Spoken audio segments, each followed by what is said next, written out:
गोंदिया शहर में जिस तरह आपने देखे कि बड़ी बड़ी होल्डिंग, पोल पे होल्डिंग लगी है, मतलब किसी का न किसी का आगमन होने वाला है। तो उसी तरह जो है आज जो है डॉक्टर परिणय दादा फुके का आगमन हुआ। पहली बार जो है महाराष्ट्र के विधान परिषद में सदस्य बनने के बाद आगमन हुआ, तो कार्यकर्ता में काफी उमंग थी, जल्लोष था, बड़े बड़े होल्डिंग लगाकर बाइक रैली की गई, उसी तरह पटाखे के जल्लोष, उसी तरह डीजे, उसी तरह काफी जनता और काफी कार्यकर्ता जो है उनके स्वागत के लिए जगह जगह, उसी तरह जिला परिषद के अध्यक्ष पंकज रांगडाले वो भी स्वागत के लिए आए, उसी तरह जिला परिषद के सभापति संजय टेमरे वो भी जो है इस स्वागत के लिए आए, उसी तरह सालेकसा देवरी विधानसभा के पूर्व जो विधायक है संजय पुराम वो भी आए, उसी तरह अन्य कार्यकर्ता सैकड़ों की संख्या में उनका जो है स्वागत समारोह के लिए लगभग इंतजार कर रहे थे। इंतजार की घड़ियां खत्म हुई और उनका जो है गोंदिया लगभग विधान परिषद के सदस्य बनने के बाद पहली बार आगमन हुआ।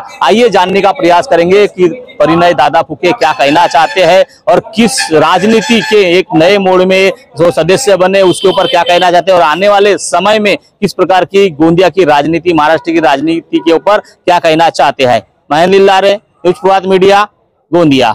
नाही, फार फार आनंद झाला। आज मोठ्या प्रमाणात गोंदिया जिल्ह्यामध्ये संपूर्ण ठिकाणी मोठ्या जल्लोषाने सगळ्यांनी स्वागत केलं।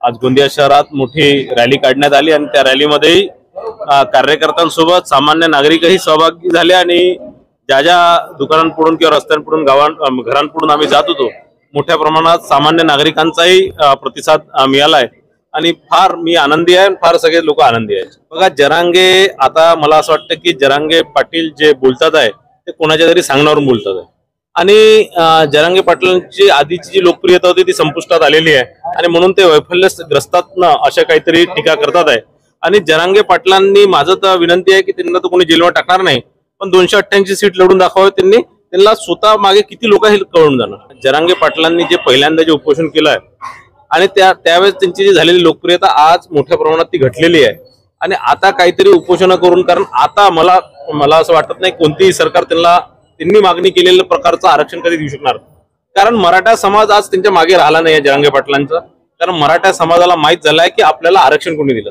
2014 ते 19 माननीय देवेंद्रजी फडणवीस मुख्यमंत्री होते, त्यांनी 2018ला मराठा समाजाला आरक्षण दिलं आणि ते हायकोर्टात टिकवलं सुद्धा, पण त्यानंतर दुर्दैवाने 2019 मध्ये आमची सरकार आली नाही आणि 2021 मध्ये या महाविकास आघाडी सरकारने तो आरक्षण रद्द करून घेतला। तो आरक्षण व्यवस्थित ते लढले नाही सुप्रीम कोर्टामध्ये, म्हणून ते आरक्षण गेलं।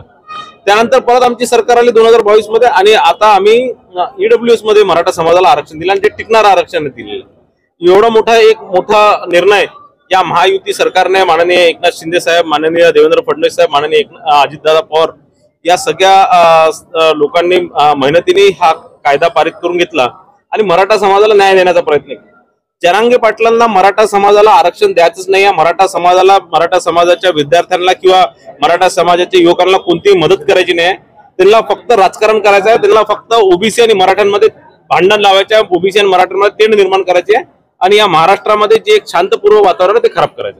बघा, जरांगे पाटलांचं डोकं फिरलेलं आहे आणि जरांगे पाटील कोणाची सुपारी वाजवत आहे हे सगळ्यांना माहित आहे। मी याच्या आधी बोललेलो आहे की हे जरांगे पाटील नाही बोलत आहे, त्यांची त्यांना जे सुपारी दिली आहे ते लोक त्यांच्याकडनं त्याच्या तोंडातून ते वधवून घेत आहे आणि म्हणून मला असं वाटतं जरांगे पाटलांनी आता स्वतःवर संयम ठेवा आणि मराठा समाजाला जे आरक्षण दिलं माननीय देवेंद्रजी फडणवीसांनी त्याचं स्वागत करावं। अनिल देशमुखांनी हे कबूल केलं की त्यांनी 100 करोड रुपये खाल्ले। आतापर्यंत ते सांगत होते मी खाल्ले नाही, पण आज त्यांनी आपल्या तोंडाने कबूल केलं की त्यांनी 100 करोड रुपये खाल्ले म्हणून। आपल्या गोंदिया जिल्ह्याचे भारतीय जनता पार्टीचे अध्यक्ष सन्माननीय यशवंतजी उपराणे, माजी मंत्री व माजी पालकमंत्री सन्माननीय राजकुमारजी बडोले साहेब, माजी आमदार सन्माननीय हेमंतजी पटले सर, पंकजजी रामडाले, संजयजी पुराम, भैरसिंग भाऊ नागपुरे, नेत्राम भाऊ कटरे, विजयजी शिवंकर, माझे मार्गदर्शक आणि आपल्या जिल्ह्याचे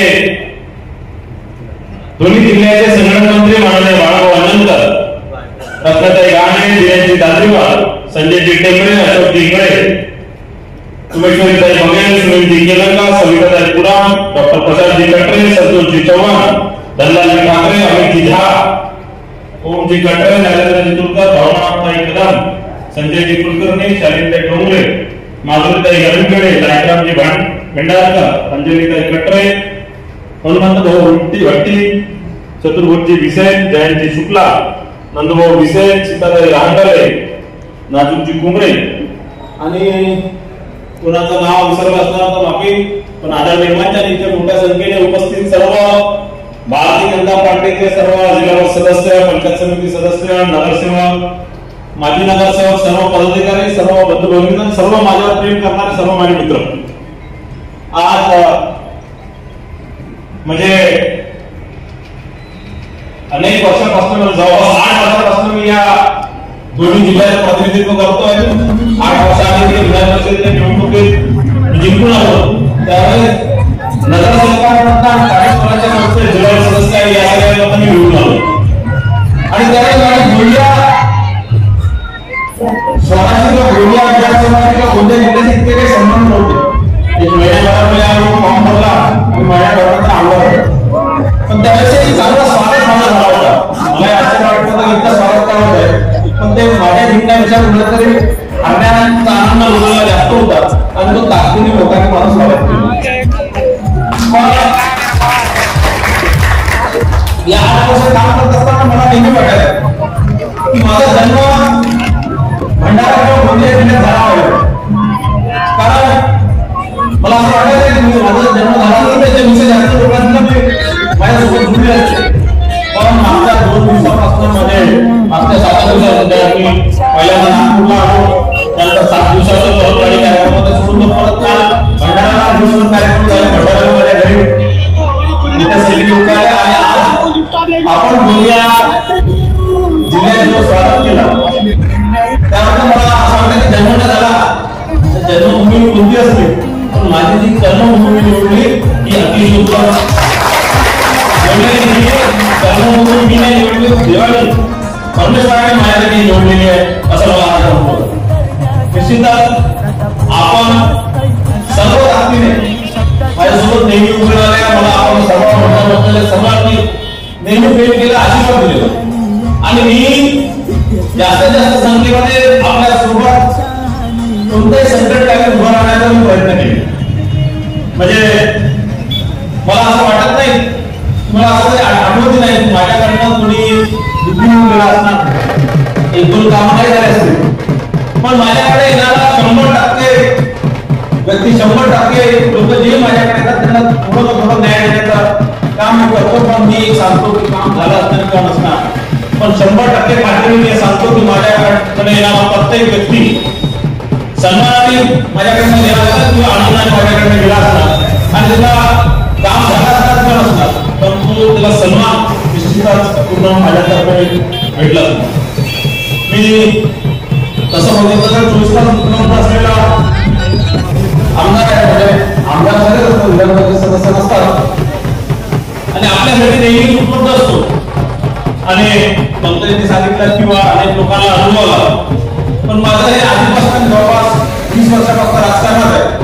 आपल्याकडे येणारा म्हणजे अनेक लोक नेते लोक नाराज होतात माझ्यावर, तुम्ही तुमच्याकडे कोणी आला की तुला फोन लावला कोणासाठी, तो आपला विरोधात आहे, कोणत्या पक्षात आहे, कोणत्या याला आहे ते तुम्ही बघत नाही. पण मी सगळ्यांना हेच सांगतो की माझ्याकडे येणारा जो व्यक्ती काहीतरी काम घेऊन येतो किंवा एखादा दुःख काम घेऊन येतो, त्याचं दुःख दूर करताना मला जो आनंद होतो मला कोणत्याही दुसऱ्या गोष्टीत नाही होत. आणि म्हणून मी असा विचार करतो की देवानीच माझ्याकडे त्याला पाठवला, कोणत्या तरी संकटात तो आहे म्हणून माझ्याकडे तो आलेला आहे आणि म्हणून त्याला ताकदीने मदत करण्याचा मी प्रयत्न करतो. आणि कोणताही साधारण व्यक्ती असो त्याला पूर्ण माझ्या क्षमतेने, माझ्या शक्तीने, जितकी माझ्यामध्ये क्षमता आहे, जितकी माझ्याकडे शक्ती आहे, त्या शक्तीचा पूर्ण उपयोग करून त्याला पूर्ण न्याय देण्याचा मी प्रयत्न करतो. मागे 20 वर्षाची सरकार होती, फार अडचणीचा काळ होता, अनेक लोक आपल्या विरोधात होते, अनेक लोक आपल्याला आपल्या सगळ्या लोकांना त्रास देण्याचाही प्रयत्न करतो, अनेक नेत्यांना त्रास देण्याचा.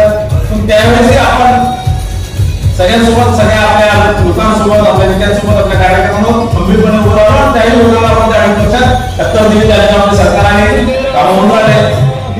पण एक तुम्हाला निश्चितच सांगतो की पक्षाने फार मोठा उत्तर केला माझ्यावर आणि फार मोठी जबाबदारी दिली. आणि मग मला वाटतं विश्वनाथजी बोलले आपले अध्यक्ष साहेब की आपल्याला गिफ्ट मिळालं म्हणून जिल्ह्याला, पण आता मला तुमच्याकडनं रिटर्न गिफ्ट पाहिजे. आता तुमच्या सगळ्यांकडनं अपेक्षा आहे, कारण ज्यावेळेस पक्षाने मला विधान परिषद दिली तर निश्चितच पक्षाने असं विचार केला असणार की 5 सीटा निवडून आणल्या पाहिजे. या बाकी इतर जिल्ह्यांच्या कोणत्या सीटांची जबाबदारी देणार माहित नाही, पण या 7 सीटचे दोन्ही भंडारा आणि गोंदिया जिल्ह्याचे 7 विधानसभाच्या जागा आहेत ती माझी जबाबदारी आहे. आणि या सगळ्या आपल्या उमेदवारांना आपल्याला निवडून द्यायचं आहे. आणि तुम्हाला मनात शंका आहे कोणतं चिन्ह राहणार, आणि माझी खात्री आहे की आपलं चिन्ह राहणार.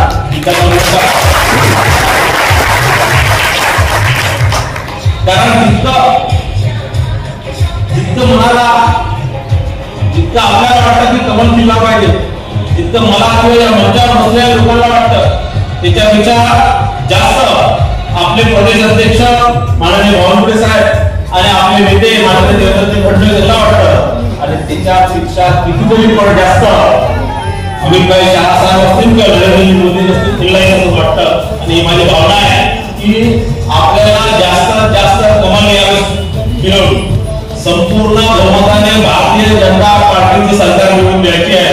आणि त्याकरता आपल्या प्रत्येकाचं योगदान फार महत्त्वाचं आहे.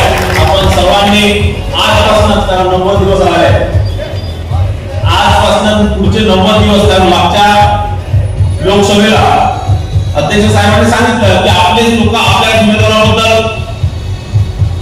जे चुकीचा प्रचार करत होते किंवा राग व्यक्त करत होते.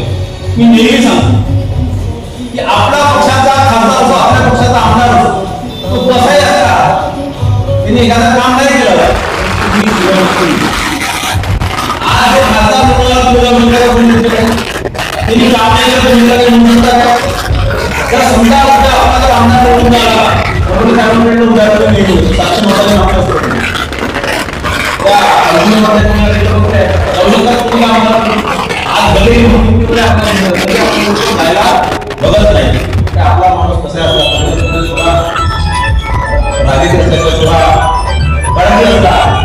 तरी तुम्ही जर दोन सिद्धार्थ म्हणू शकता एखादा काम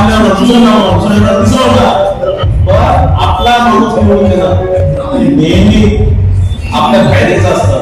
थोडा राग थोडा काय म्हणतात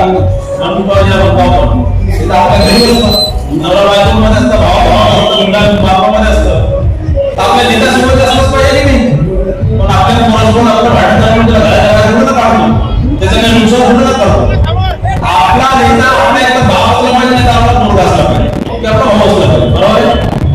म्हणून इथे मंचावर बसलेले सर्व नेते या सगळ्यांना आपल्याला यापैकी पूर्ण उमेदवार राहतील, पण आपल्याला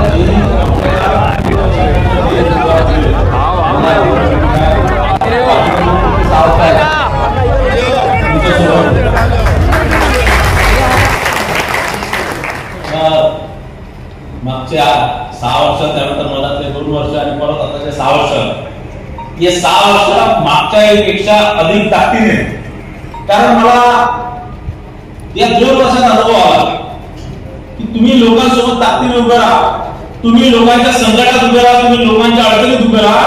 तुमच्याकडे पद असो नसो, तुमच्यावर तितक्याच ताकदीने लोक तुमच्यावर प्रेम करतात. हे मला या 2 वर्षात कळलं.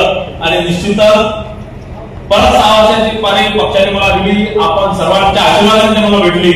आपला मी नेहमी उभे राहणार. आजच्या स्वागतासाठी आपले मनापूर्वक आभार, धन्यवाद. जय हिंद, जय महाराष्ट्र. मला असं वाटतं की आता आपण जेवणाला सुरू केलं पाहिजे. जे जे उरलेले लोक आहेत मी स्टेजवर थांबतो, आपण एक एक करून या.